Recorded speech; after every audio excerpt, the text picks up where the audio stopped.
ইতিমধ্যে এইচএছ 2026 ইংৰাজী ছাবজেক্টৰ পৰীক্ষা হৈ গ'ল। 61% ছাত্ৰ ছাত্ৰীয়ে কৈছে যে এই ইংৰাজীৰ প্ৰশ্ন কাকত বহুত টান হৈছে আৰু মাত্ৰ 39% ছাত্ৰ ছাত্ৰীয়ে কৈছে যে এই প্ৰশ্ন কাকত টান হোৱা নাই, সহজ হৈছে। এক কথাত ক'বলৈ গ'লে এই বছৰৰ ইংৰাজী প্ৰশ্ন কাকত বহুত টান হৈছে। গোটেই বছৰ ষ্টাডি নকৰা ছাত্ৰ ছাত্ৰীয়ে এই বছৰ ফেইল কৰিব পাৰে, কিন্তু চিন্তা কৰিব নালাগে। যিসকল ছাত্ৰ ছাত্ৰীয়ে এই ইংৰাজীত ফেইল কৰিব বুলি ভাবি আছে নাইবা একেবাৰে কম নম্বৰ পাব বুলি ভাবি আছে, তেওঁলোকৰ বাবে আহি পৰিছে এটা গুড নিউজ। প্ৰমাণৰ সৈতে এই ভিডিঅ'টো এটা আলোচনা কৰিব বিচাৰিছোঁ। তোমালোকে যদি এই বিষয়ে জানিব বিচৰা তেতিয়াহ'লে স্কিপ নকৰাকৈ সম্পূৰ্ণ ভিডিঅ'টো চাবা। আৰু তোমালোকৰ এই পৰীক্ষাটো কেনেকুৱা হৈছে, কিমান নম্বৰ পাবা, এই ভিডিঅ'ত কমেণ্ট কৰি জনাই দিয়া।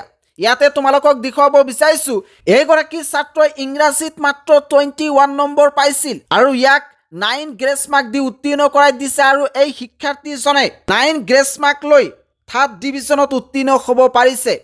আন এখন মাৰ্কশ্বিট দেখুৱাব বিচাৰিছোঁ। এইগৰাকী ছাত্ৰই কিন্তু ইংৰাজীত মাত্ৰ 20 নম্বৰ পাইছিল আৰু এইগৰাকী ছাত্ৰক 10 গ্ৰেছ মাৰ্ক দিছে আৰু শেষত 2nd ডিভিজনলৈ উত্তীৰ্ণ হ'ব পাৰিছে।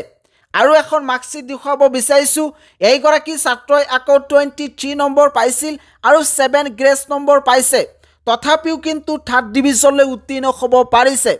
গতিকে যিসকল ছাত্ৰ ছাত্ৰীয়ে এই বছৰ ইংৰাজীত একেবাৰে বেয়া কৰিছে তেওঁলোকে চিন্তা কৰিব নালাগে, তোমালোকক গ্ৰেছ মাৰ্ক দি হ'লেও উত্তীৰ্ণ কৰাই দিব। কিন্তু ইয়াতে এটা কণ্ডিশ্যন আছে, সেয়া হৈছে বাকী ছাবজেক্টত ভাল এটা মাৰ্কছ আনিব লাগিব।